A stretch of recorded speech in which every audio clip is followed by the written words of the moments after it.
Greetings, good morning, and welcome to Mind the Moment, brought to you by Harvard Pilgrim Health Care. This, my friends, is our coffee house in the cloud, a place where we invite amazing mindfulness instructors to talk with us about what mindfulness means to them and what it can mean for you. We'll be practicing together and then giving you a chance to let us know what's on your mind. I'm John Roberts, and it is Tuesday, October 6th, 2020. Tonight, the planet Mars will find itself closer to Earth than it will find itself again until 2035. To add some perspective to this event, in 2003, Mars came closer to the Earth than it had at any point in the previous 60,000 years. Now, to me, such astronomical anecdotes provide a fitting reminder of the fact that the things which glint through our respective orbits and gravitational fields, whether they be objects, people, or occurrences, no matter how comfortably or comfortingly close at hand they seem to be, in fact, spin by us with dizzying inconsistency. And for that reason, we should take care not to take encounters with even the closest of our neighbors and friends for granted. Joining me today is someone whose presence I will never take for granted and who I am always thrilled to have hovering within my gravitational field, the founder of Mindful Presence, and someone who has taught mindfulness to an awesome array of individuals and organizations, Christine O'Shaughnessy. Good morning, Christine. Good morning, John. Thank you. That was a wonderful introduction. The pleasure is mine. Let me begin by asking you a question which I've been asking all of our instructors this season. What's the most important piece of advice you received when you first started meditating? That would be from my teacher, Sarah Powers, yoga teacher. When I was doing yin yoga training, I loved sinking into the poses. So yin yoga, what we say is each pose is like a mini meditation period. So you would hold the posture for 5 minutes, dealing with all the sensations, pain in the body, all of it, just like sitting. And at the end of the practice, I convinced myself that was my practice, that that's all I needed to do. And it was my teacher that would say, no, you're going to get up, sit on your mat and do your practice. Your practice is not your yoga practice. And there was such a level of resistance because I was like, no, this is my practice, right? And she kept challenging me. Nope, you're going to sit up and you're going to sit and do your practice. Mm-hmm. And that was really my ability to access this and to get into the practice more deeply. So I'm really in gratitude to her because I may still just be sitting on the floor lying in my postures. That is a beautiful breakthrough. Thank you, Christine. So in just a moment, I'll be asking Christine to lead us along in a 10-minute guided meditation. Then we'll do some Q&A and would love to have your questions be a part of that. So take a moment, if you would, and open up the chat box, which is located at the bottom of your screen. Use it to send us any questions or comments you might have now or later. We're grateful to have you with us this morning. Would be grateful too to know what's new with you or what's been challenging you lately. Now keep in mind that only Christine and I will be able to see anything that you type. And if we don't have a chance to read your particular question or comment out loud, please know that we do take note of and value them all. As we close today, which will be right around 9 a.m., I'll mention some other ways that you can keep in touch with us as well. Now, Christine, as a way to navigate us towards your guided practice this morning, I wanted to ask you a question. And the question I want to ask you was inspired by a quote from the Irish poet Padraig Ó Tuama, who I recently heard interviewed on NPR. I think the quote is worth dwelling on, so I've put it up on a slide for us to look at. So let me just get that up here. All right. He says, as we look at the pandemic, I've been thinking a lot about isolation. And the word isolation comes from the same root, meaning island.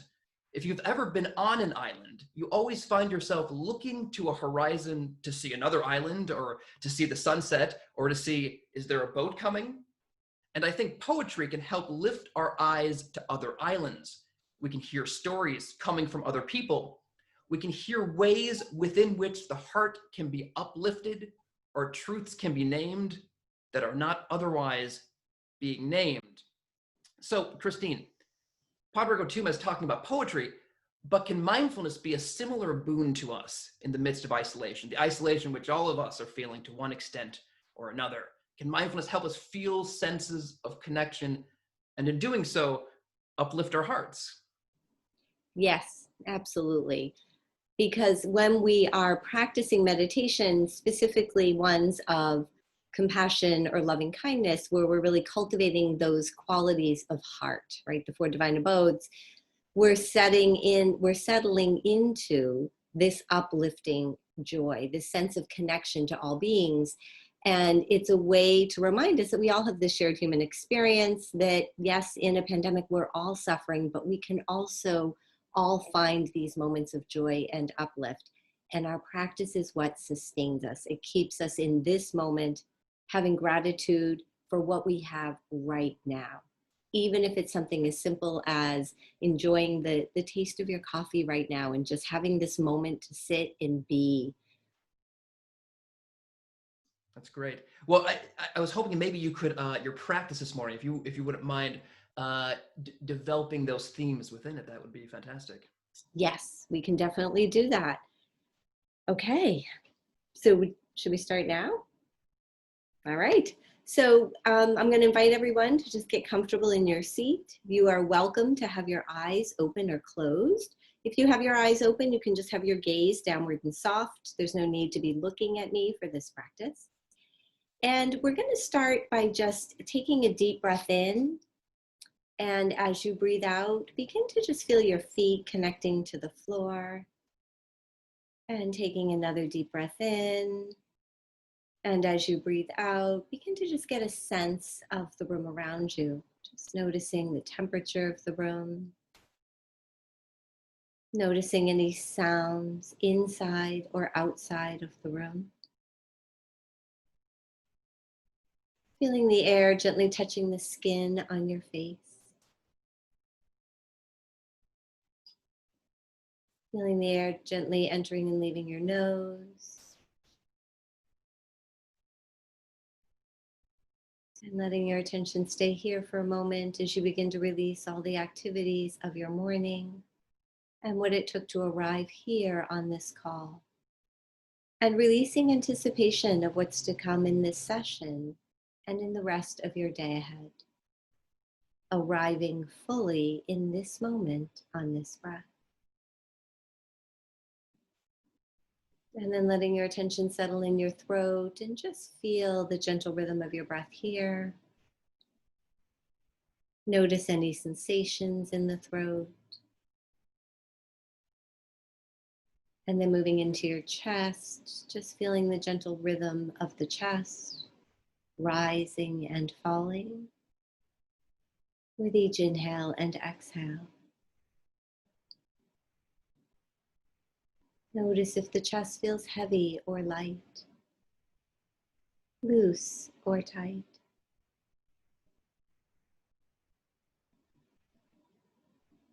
Encourage a sense of widening and softening in the heart and chest space.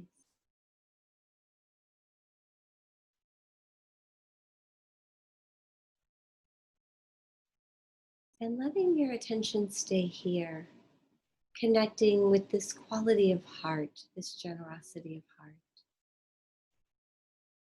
Breathing in warmth and energy into your heart. Breathing out into openness. Breathing in warmth and energy into the heart, softening on the exhale.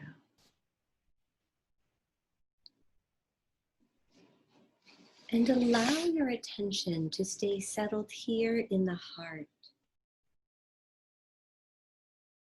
Allowing your mind and body to calm. And I'm going to share some words from Christina Feldman from her book, Boundless Heart, as we begin our practice today. Amid all the challenges of life, remember the many blessings that sustain us. With gratitude, remember the many people who have supported and sustained us throughout our lives. With gratitude, remember the moments of beauty and loveliness of the natural world. With gratitude, appreciate whatever measures of health we have. With gratitude, remember the generosity of others. And with gratitude, remember whatever measure of safety and well-being we have. With gratitude, remember our capacity to touch the lives of others with care and love. Laying the foundations of joy in our heart, we can begin to turn our attention to the specific dimension of joy. Today, we'll bring this energy into our hearts as we feel gladness for ourselves and for another. So as you begin, we're going to cultivate this appreciative joy, this gladness of heart, and begin to extend it to ourselves. By silently repeating these phrases gently, with great care and offering to yourself. How wonderful I am in my being. I delight I am here. I take joy in my good fortune. May my happiness continue. How wonderful I am in my being. I delight I am here. I take joy in my good fortune. May my happiness continue.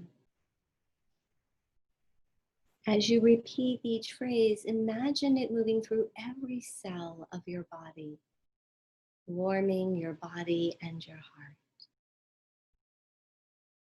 How wonderful I am in my being. I delight I am here.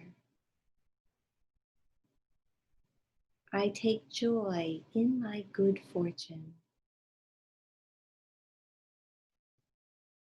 May my happiness continue.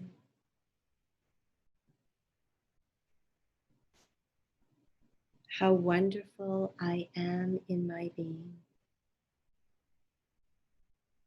I delight I am here.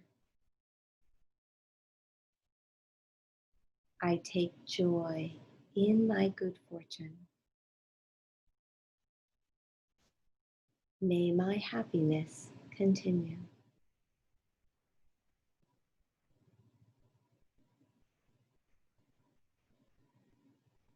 And then gently calling to mind someone you would like to offer these expressions of joy to. You may imagine an image of this person's face in your mind's eye, or imagine them in a place where you see them most often. And then extending this quality of heart to this person. How wonderful you are in your being. I delight you are here. I take joy in your good fortune. May your happiness continue. How wonderful you are in your being. I delight you are here. I take joy in your good fortune. May your happiness continue.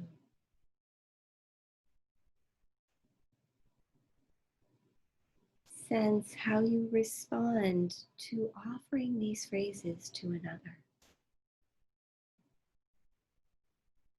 How wonderful you are in your being. I delight you are here. I take joy in your good fortune.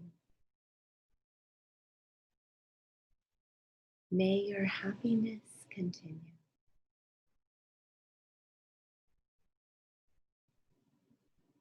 how wonderful you are in your being. I delight you are here. I take joy in your good fortune. May your happiness continue.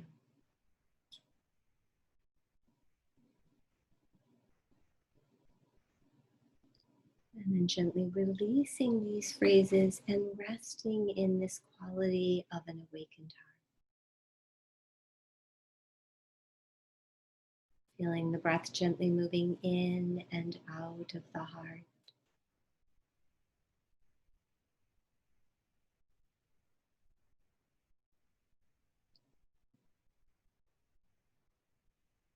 And gently feeling the space in front of your body.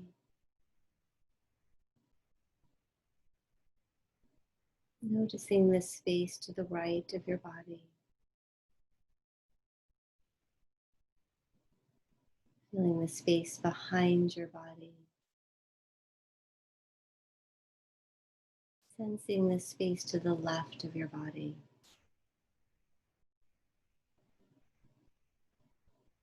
And feeling the space above your body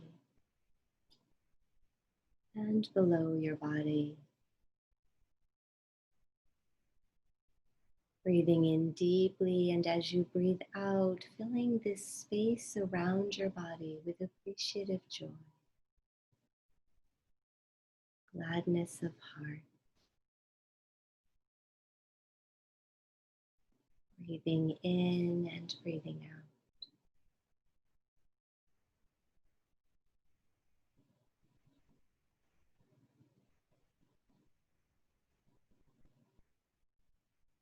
And then gently just feeling your feet connecting to the floor. Feeling your whole body sitting here. Letting your attention gently return to sound. Noticing sounds of nature. Sounds inside or outside of the room. And then resting in the sound of the bells, tracking them all the way to the end.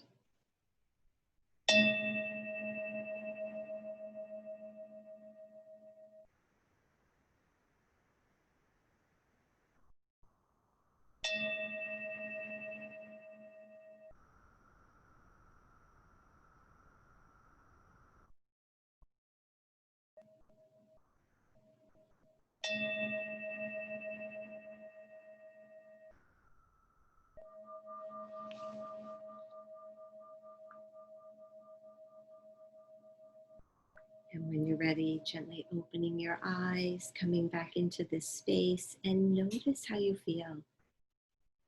Notice what's happening. And I wanted to share one more passage from her book, just kind of encapsulating that practice around gladdening the heart. And Christina Feldman says, there is so much we receive from life that sparks joy. The simple delights of a good meal, a beautiful sunrise, time spent with loved ones gladden our heart. Listening to a joyful piece of music, reading an uplifting poem, seeing a painting of great artistry can be moments imbued with that taste of joy. There are moments that offer us a glimpse of our own potential for gladness, our heart's capacity to celebrate. In these moments, we remember we are not just the contracted, agitated person we believe ourselves to be. We remember too that our capacity for joy is too important to forget, and for capacity to deepen its needs for care and attention. We are sensual beings, and sensual joy is not to be disdained. It teaches us much about our heart's capacity for joy. Thank you for that, Christine. You're welcome. So I'd like to ask you about this particular practice, if you don't mind. So it seems to me like it shares its roots with other sorts of compassion practices, which I've encountered. Is that how you see it as well? Is that correct? Yes. Yeah. And so there's I'm hearing the voice of a viewer in my head who might be asking, all right, I'm sitting here and I don't feel wonderful in my being today. I don't feel that sense of good fortune. It does that mean the practice isn't for me in this moment? Great question, John. And no, it doesn't mean we have to feel a certain way. It's just setting the intention for the possibility of feeling that way at some point in the future.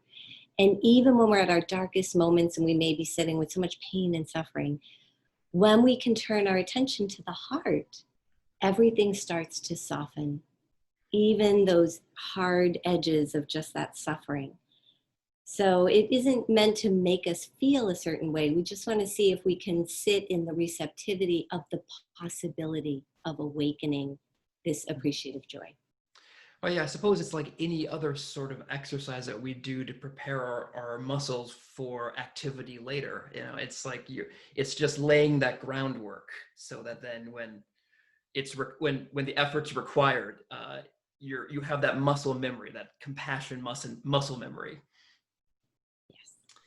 All right, so for the folks at home, I want to make sure that everyone does feel welcome and encouraged to ask Christine any questions you may have, either about the practice we did today or practice in general or anything else, using the chat box. While you are thinking and typing, I would love to continue on by asking Christine another question of my own. So Christine, I want to ask you something which was inspired by another quote, and this one was from my colleague, Angelique Sobel. At the beginning of the pandemic, Angelique said that she would often hear people saying, "You better get ready because this isn't going to be a sprint, it's going to be a marathon." And so, she says, we all proceeded to get marathon ready. But then, right at the point where we were thinking the finish line might be coming into sight, we suddenly learn, actually, it's not a marathon after all, it's an Ironman competition. Surprise, congratulations on finishing that marathon. Now, how about this 100-mile bike ride? And don't forget the swimming. So, Christine, can mindfulness, and how can mindfulness help us prepare for a long haul that seems to just keep getting longer and longer? Yes, it can help us because it allows us to keep coming back to this present moment instead of getting caught in the future and what ifs.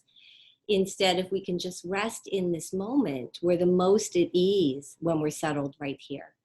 And this reminds me of a teaching from this tradition. It's called the second arrow, where a student asks a teacher, if a person's struck by an arrow, is it painful? And the student replied, it is. So the teacher rather asked the student, if a person's struck by an arrow, is it painful? And the student replied, it is. And then the teacher asked, if the person's struck by the second arrow, is that even more painful? And the student replied, it is. And what the teacher said is, in life, we cannot always control the first arrow. However, the second arrow is our reaction to the first, and the second arrow is optional. So this is the teaching of the pandemic, right? As long as we're alive, we will have these painful experiences in life. This is our first arrow. But to continue to resist them, to judge them, to condemn them, to stay in hate around the situation or deny that first arrow that, yes, this is happening, then we're continually being struck by that second arrow. So our practice is to not get into this habit of reactivity, but to just rest in with what is. And can we be okay with that? Yeah, and in thinking about the practice we did today, I can imagine the bringing in the presence of others is probably also very, very helpful to getting us prepared for surviving these situations. Yes. Oh, so this is interesting. So, well, a couple questions. One which I think I know the answer to. Somebody asks if you can show us the bell that you were ringing, but unfortunately, I'm wondering if it's actually this. There it is. My app. But actually, what app is it? Because I think the person was liked the sound. And yes, and the reason why I use it is because it has less of a vibrating dig that sounds like a fire alarm through Zoom. So this is my adaptation to the pandemic. It is I-Chi. It's an app you can download. All right, there you go. Somebody else is asking, Christine, can it be helpful to share with the person you were delighting in during the meditation, or should you just let it sit with you? This is a great question. She goes on, I was thinking of my nephew who suffers from severe mental illness and struggling with the circumstances of his life right now. I'd like to share with him, but I'm not sure of his readiness to receive. That is a great question. Again, coming back to these teachings, you know, we always, when we really benefit from the teachings, we naturally want to share it with the person who's suffering. But you always do want to ask yourself, one, you know, is this person ready to actually receive this information? And are you the right person to be sharing it? So even though we have the best intentions at heart, sometimes they're not ready.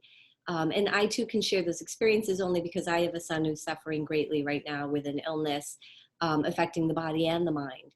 And, you know, this is my job. This is what I do. And yet to try to teach it to him, there is so much resistance and hatred, and he really wants nothing to do with it because he's not in a place where he can receive it yet. So really, I think the answer has to come from within you. You could try to share it. And if there's resistance, you just let it go. And practice for the benefit of that person, for your nephew, because inevitably he will feel it on some level, that practice, if you're dedicating the merit of your practice to him. Thank you for that, Christina. The person also says, thank you.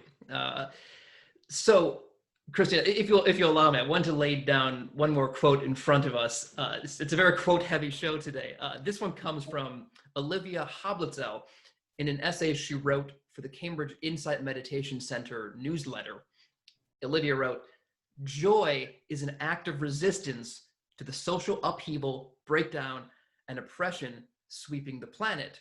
We don't deny the pervasive pain and suffering of these cataclysmic times, but we bring awareness to our sinking moods and creeping despair, balancing those with equanimity, contentment, and quiet joy. This can become the vibrant edge of our practice." So Olivia goes on to pose the following question: what gladdens your heart and awakens quiet joy? And I'd like to pose that same question to you, Christine. What gladdens your heart and awakens quiet joy for you? It is my practice, but also just walking in nature. To be out in nature gladdens my heart. You know, hiking this weekend, just being in the woods and embracing that stillness and that quiet is so helpful to really gladden the heart. And like the reading I shared, it's even just sometimes simple things. I really enjoy those few moments in the morning with my cup of coffee and just sitting in quiet. And if I can sit outside and just let the sun be on my face, it's those brief moments that I just pull in that fuel me for the day ahead. I think of like solar panels that are grabbing that power and then, you know, storing it for use later when you need it. Yeah. And actually, for the folks at home, I'd love to know what gladdens your heart and awakens quiet joy. And as you are typing, I will do my least favorite thing, which is bringing us around to the close. So we'll be back. I mean, rest assured, we'll be back every Tuesday and Friday, 8:30 a.m. Eastern time. Now, if you have any questions that we didn't get to here, or if you can think of any questions later on that you would like to pass on to us, please send them to askmtm@harvardpilgrim.org, or feel free to leave me a voicemail at 617-509-7047. You can find the links to these sessions and other free wellness sessions which Harvard Pilgrim offers. Those include yoga classes, Zumba classes, health and wellness webinars for adults and kids alike. All of that, harvardpilgrim.org/livingwellatHome. On that page, you'll also have the option to add these sessions to your iCal or Outlook calendar, which is very convenient. Please do check out the free resources around mindfulness and pain management, which we're offering through a partnership with Mindful Magazine. Those resources can be found at mindful.org/pain. You can check out what we've been up to on Facebook, facebook.com/mindthemoment. And you can rewatch this session, older sessions, introductory sessions, and interviews, which we conducted with leading mindfulness researchers on our YouTube page, youtube.com/mindthemoment. All right. So, what is awakening quiet joy in folks' hearts today? Let's see. Spending time in nature and with my dog, followed by the love of my cat. All right. A very pet-friendly audience. Smelling toasted cinnamon raisin bagel with cream cheese. I'm wondering if that person is smelling that right now. Listening to the rhythmic purrs of my, wait for it, 17-year-old kitty. I think that's 300 in human years. Somebody says boundless joy, seeing the moon and Mars clear in the sky late last night after many days of heavy rain and cloudy skies. I think it's worth bringing in a few final words courtesy of the poet Wendell Berry, which Olivia Hoblitzel quoted in the piece I mentioned a moment ago. Wendell Berry wrote, "Be joyful, though you have considered all the facts." Christine, I'd like to thank you for awakening quiet joy in my heart this morning. One closing question for you. If you had a theme song for your mindfulness practice this week, what would it be? It would be the song Just Breathe by Anna Nellick, I think is how you pronounce it. Yeah, because really we just have to be with our breath. But there's one phrase in it that I really like, and she says, "Life is like an hourglass glued to the table. No one can find the rewind button," right? And this is us, right? That hourglass in this pandemic, just watching it moment to moment. But if we continue to breathe, we're good. I'm gonna keep my eyes on that image. Last week, by the way, one of our viewers suggested "Take Me to the River" by Talking Heads or Al Green. Oh. For my own part, I'm going to choose Gustav Holst's The Planets, though not the Mars movement, which is entitled The Bringer of War, but rather the Neptune movement, which is entitled The Mystic. Rolf von Williams, writing about the planets in 1920, suggested that the Neptune movement leaves the listener with the following effect, quote, "We look into the future, but its secrets remain closed to us." Thank you, Christine, again. Thank you, everyone, for joining us this morning. It's great to see you all. Have a momentous day.